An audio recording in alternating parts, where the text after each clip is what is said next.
Salut YouTube, bon aujourd'hui une nouvelle vidéo. Si vous avez suivi la série actuellement, je me trouve à Koh Samui. Ça va être normalement la dernière vidéo de ce trip. Donc je vous résume rapidement, j'ai loué ce scooter à 250 bahts. Et cette chambre de mémoire, et je vous mettrai le prix en dessous de toute façon, on est aux alentours des 850 bahts par nuit. Donc le but de cette vidéo, c'est je vais vous donner mon avis en tant que touriste à Samui ayant passé 3 jours. Pour faire ça, on va faire un petit vlog de la journée. On va aller à la première destination.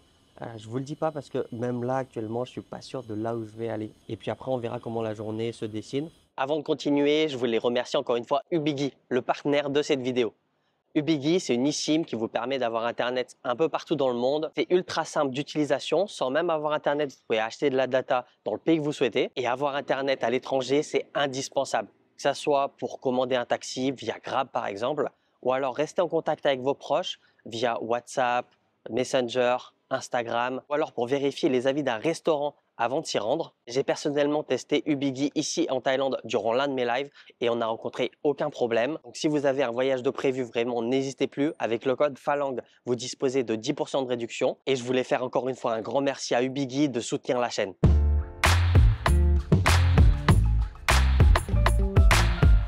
Donc, finalement, on est arrivé, on est à Café Cobb. Il y a l'air d'avoir pas mal de monde, mais en même temps, ça a l'air d'être un endroit pas mal.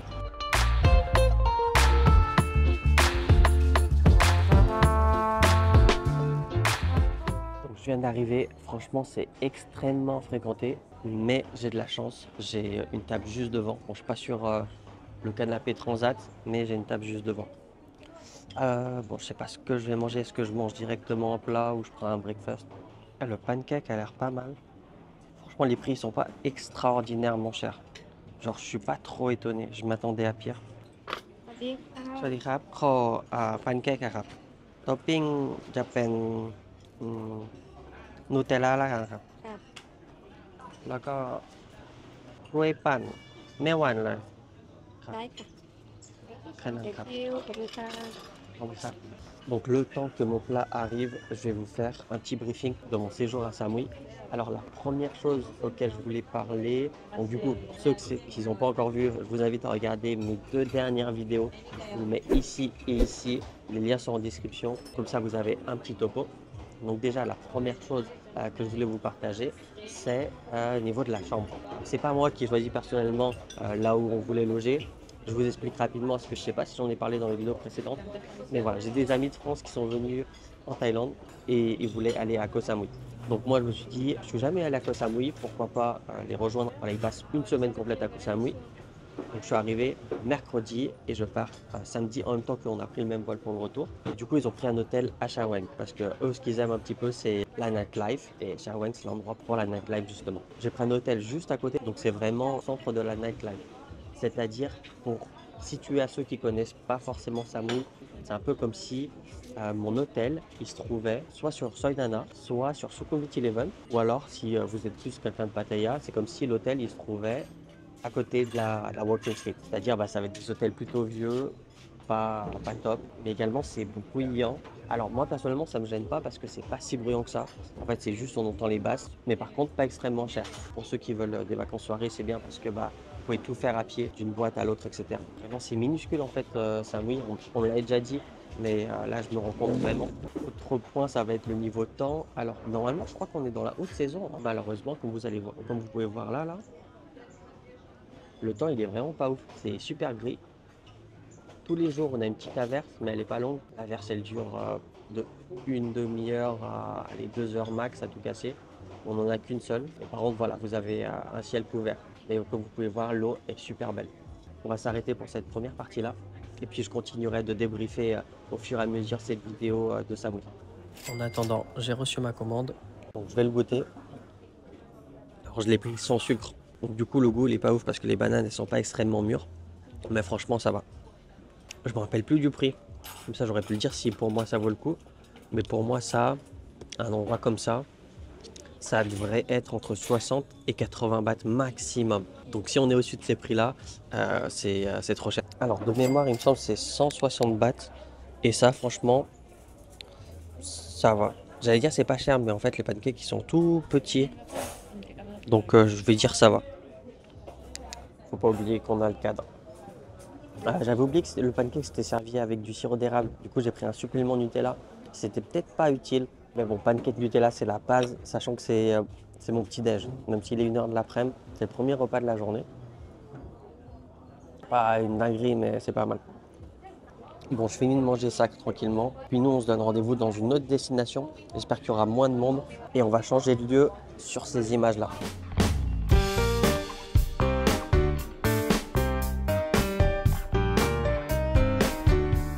Donc on est arrivé, c'est bon, deuxième destination de cette vidéo. Donc c'est le Sison, c'est juste à côté de là où je me trouvais. Pour vous donner une idée, je me trouve dans le quartier de Bangrak. Et cet endroit a l'air beaucoup plus posé, beaucoup plus calme. Un peu plus de ce que je recherche.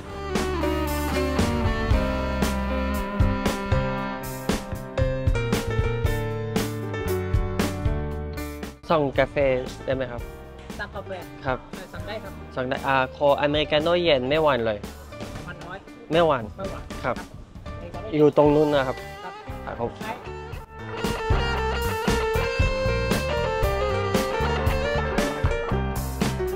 Donc j'ai reçu mon café. On continue un peu le débrief de Samui. Donc j'ai noté les points auxquels je voulais aborder avec vous. Donc niveau des plages, franchement, il y en a qui sont vraiment grave jolies, très peu fréquentées, également de propres. Du coup, on va parler du coût de la vie. Alors Samui, c'est pas une légende, c'est vraiment cher. Après, j'étais dans des quartiers touristiques. J'ai pas vraiment fait les quartiers locaux. Je suis passé un petit peu en moto, donc j'ai vu à quoi ça ressemble. J'ai pas essayé de manger là-bas, mais vraiment, Samui, c'est cher. Genre, dans un restaurant totalement classique, hein, il n'y a rien de fancy. Il est juste derrière le central. J'ai payé un kai papet de maman, c'est le cajou au poulet avec du riz. 140 bahts, c'est un truc de ouf. Déjà, quand je vais dans des restaurants, c'est 80 bahts. Je trouve ça cher. Après, c'est de la noix de cajou, je comprends que ça coûte cher. Dans un restaurant, vraiment, c'est ce que les gens appellent les boui. C'est à Shawang, c'est même pas extrêmement bien placé, c'est juste derrière central, sur la voie vers le lac, c'est tout. Et 140 bahts, c'est extrêmement cher. Donc là, voilà, niveau coût de la vie, moi je trouve c'est cher. Juste pour manger des trucs pas forcément ouf. Après, les restaurants, comme j'aime appeler stylés, vraiment jolis, avec un effort, c'est des prix classiques hein, que vous trouvez au centre-ville de Bangkok. Il y a quoi d'autre au niveau du coût de la vie? Les hôtels. On est en haute saison et j'ai pris vraiment au centre-ville. Je trouve que les prix, ça va. Non, vraiment, les prix des hôtels, je trouve que ça va. Pour les hôtels qui doivent être pas chers, en fait, ils sont pas chers si on s'y prend suffisamment en avance. Par contre, pour les hôtels qui ont un peu plus de standing, là, en haute saison, ça peut monter extrêmement cher. Après, c'est comme partout en Thaïlande, dans les hautes saisons, c'est pareil à Phuket, à Pattaya, même à Chiang Mai, hein, si vous allez dans des très beaux hôtels.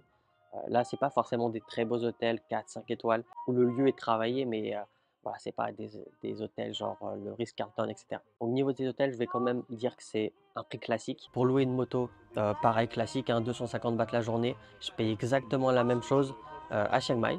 Donc on est sur des prix ordinaires. Et je me rappelle plus parce que ça fait 2 ans que je suis pas allé à Phuket. Mais pareil, je loue à l'aéroport. D'ailleurs, j'ai fait des vlogs à Phuket. Je crois que je vais créer une playlist avec les villes où je visite et je fais des vlogs. Comme ça, vous allez sur mon profil, playlist, et vous pourrez voir en fonction des endroits qui vous donnent envie, regarder mes vidéos sur ces villes.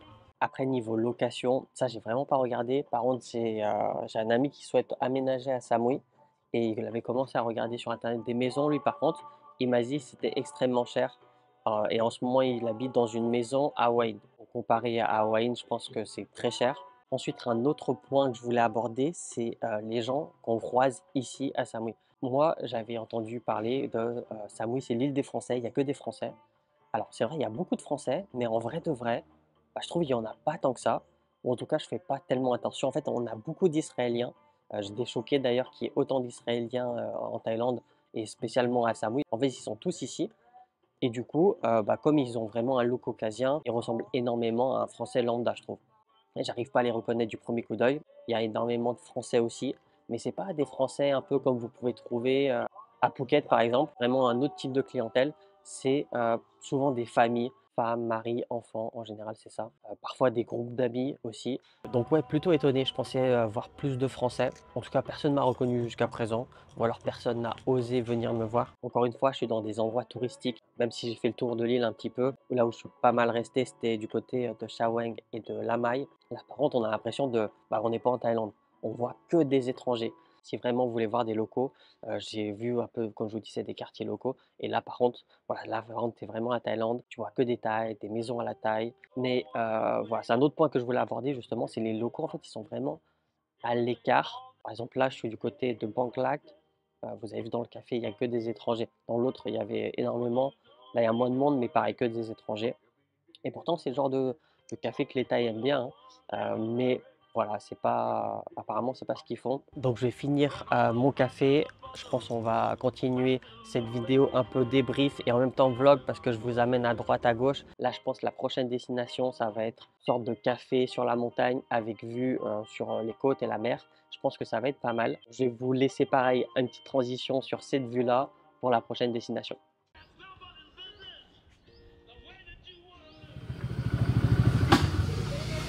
Bon, je viens d'arriver et il y a une vraie montée, hein. Je suis en 125 et le scooter il a vraiment du mal. Pourtant je suis pas bien lourd, je fais 72 je crois actuellement. Et j'imagine pas comment va être la descente pour les freins.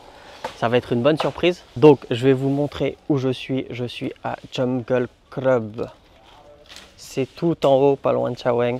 Environ une dizaine de minutes du centre-ville de Chaweng. On va voir à quoi ça ressemble. Apparemment c'est un bon endroit. Ça doit être vraiment stylé de passer sa nuit ici. En plus on a beau temps, il fait enfin ciel bleu. Depuis que je suis arrivé, j'ai pas vu le ciel bleu, c'est la première fois. Voilà, moi quand j'imagine des vacances, on me dit Koh Samui, c'est ça que je vois. Je pense qu'on est sur le meilleur spot, hein. Dites-moi les gens qui habitent à Koh Samui, forcément vous connaissez des spots de malades. Dites-le moi en commentaire si vous avez mieux que ça.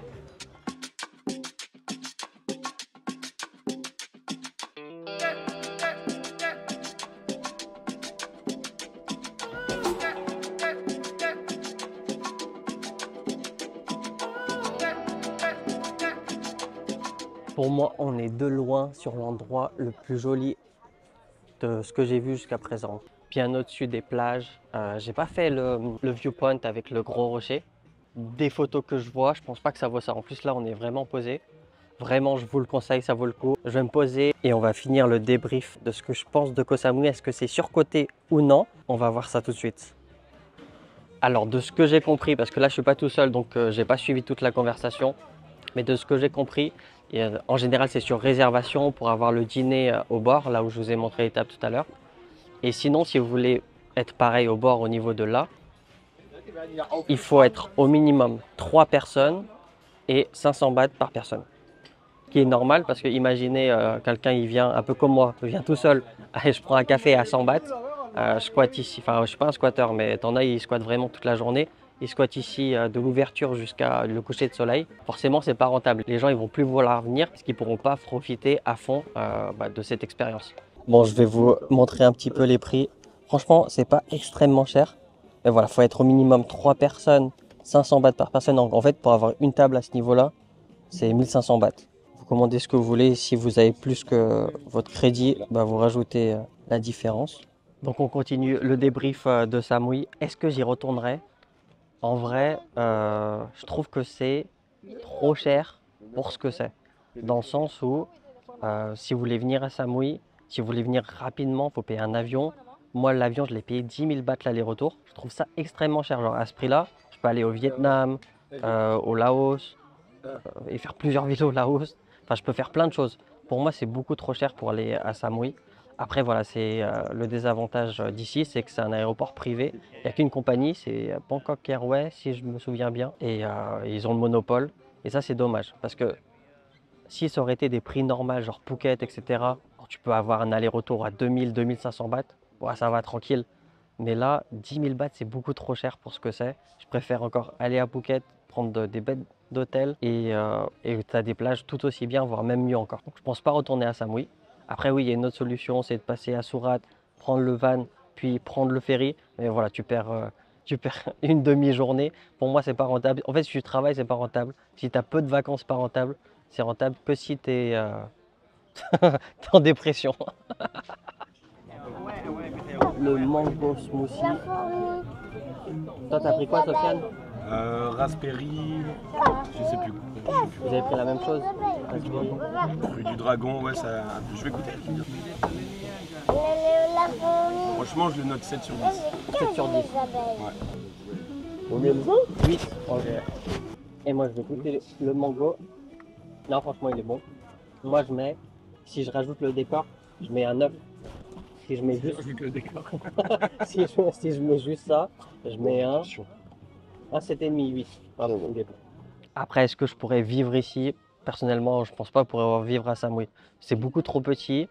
Il y a beaucoup trop d'étrangers, même s'il doit y avoir des coins avec seulement des Thaïs, etc.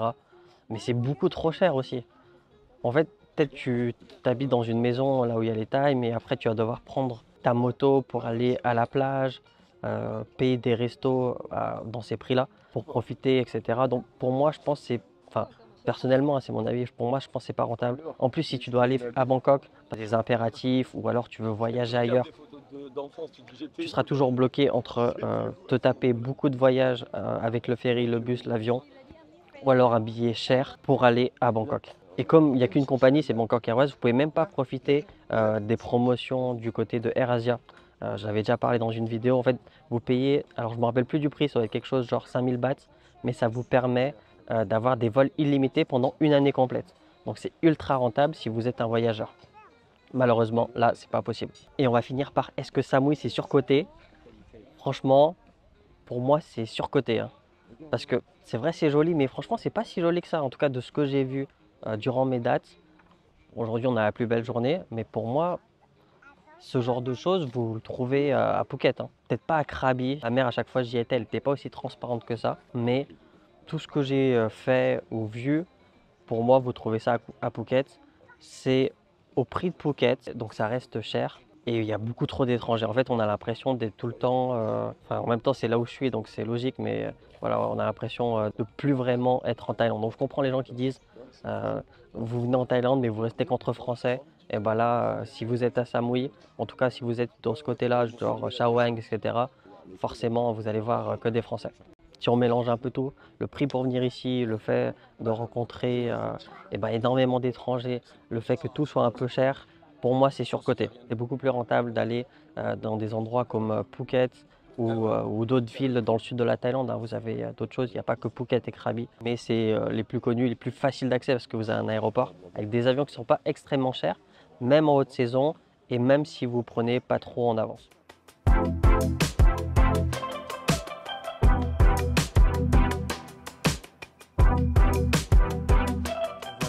Donc voilà, on arrive à la fin de cette vidéo. Si ça vous a plu, n'oubliez pas de liker. Dites-moi en commentaire ce que vous avez pensé de Koh Samui. N'oubliez pas de vous abonner, c'est pas déjà fait. Et moi, je vous dis à la prochaine.